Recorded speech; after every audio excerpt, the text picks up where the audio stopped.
સાથે ડોક્ટરની ડિગ્રી વિનાના 6 બોગસ તબીબ ઝડપાતા ખળભળાટ મચ્યો।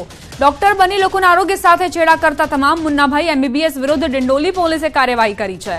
અહીં ચોંકાવનારી બાબત એ છે કે આ તમામ ઝોલાછાપ ડોક્ટર પહેલા દવાખાનામાં પ્યુનની નોકરી કરતા હતા। ત્યારબાદ તેમણે પોતાની બોગસ ક્લિનિક ખોલી હોવાનો પોલીસ તપાસમાં ખુલાસો થયો।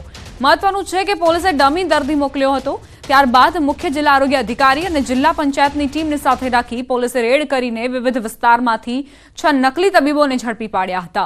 પોલીસે મૂળ મહારાષ્ટ્ર, બિહાર અને ઉત્તર પ્રદેશ સહિતના રાજ્યોના વતની બોગસ તબીબોની ધરપકડ કરીને તેમની પાસેનો એલોપેથિક દવાઓનો જથ્થો પણ કબજે કર્યો છે। આ 6 લોકો ઉપર કાયદેસરની કાર્યવાહી કરવામાં આવી છે કે જેમાં બીએનએસની કલમ 125 અને મેડિકલ પ્રેક્ટિશનર જે એક્ટ છે એ અનુસંધાનની કલમ 30 નો ઉમેરો કરી અને ગુનો દાખલ કરવામાં આવ્યો છે।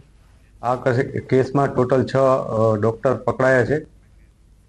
નડિયાદ મહાનગરપાલિકા જાહેર થતાની સાથે જ નડિયાદના દુકાનદારોને મોટો ઝટકો લાગ્યો છે। શહેરમાં રેલવે સ્ટેશન નજીક આવેલી 30 થી વધુ દુકાનોને જમીનદોસ્ત કરવામાં આવશે તેવો નિર્ણય કરાયો, કારણ કે આ દુકાનો વરસાદી પાણીના નિકાલ માટે બનાવવામાં આવેલી કાંસ પર બનાવવામાં આવી છે, જેના કારણે શહેરમાં ચોમાસા દરમિયાન પાણી નિકાલ થતો નથી અને લોકોને પારાવાર મુશ્કેલી ભોગવવી પડે છે, જેને ધ્યાનમાં રાખીને આ નિર્ણય કરવામાં આવ્યો છે।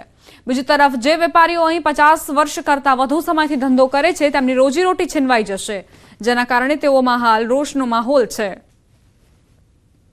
ગયા ચોમાસામાં આપણે જોયું કે આ કાસ્ટની અંદર જ્યારે આપણે ચેક કરેલું તો લગભગ આખો કાસ્ટ ભરપાઈ થઈ ગયેલો હતો અને એની હિસાબે આખા શહેરમાં ફ્લડિંગની પરિસ્થિતિ ઉપસ્થિત થાય છે અને એ સ્ટ્રક્ચર સ્ટેબિલિટી ટેસ્ટ છે એ નેગેટિવ આવેલું હતું અને આ દુકાનોને આપણે કોઈ સંજોગોમાં ચાલુ રાખી શકીએ નહીં એવી પરિસ્થિતિ એની અંદર એ પ્રકારનો રિપોર્ટ છે, જેની અંદર નોટિસ આપી એ કાર્ય દૂર કરવા માટેની આપણે દુકાનદારોને જાણ કરેલ હતી ખાલી કરવા માટેની, પરંતુ એ લોકો કોર્ટમાં ગયેલા હતા અને કોર્ટે પણ આપણે જે નોટિસ આપેલી હતી એને માન્ય રાખેલ છે અને એમ કીધું છે કે ભાઈ આ દુકાનો જે છે એ જર્જરિત હોય એને હાલ ચાલુ કન્ડિશનમાં રાખી શકાય નહીં।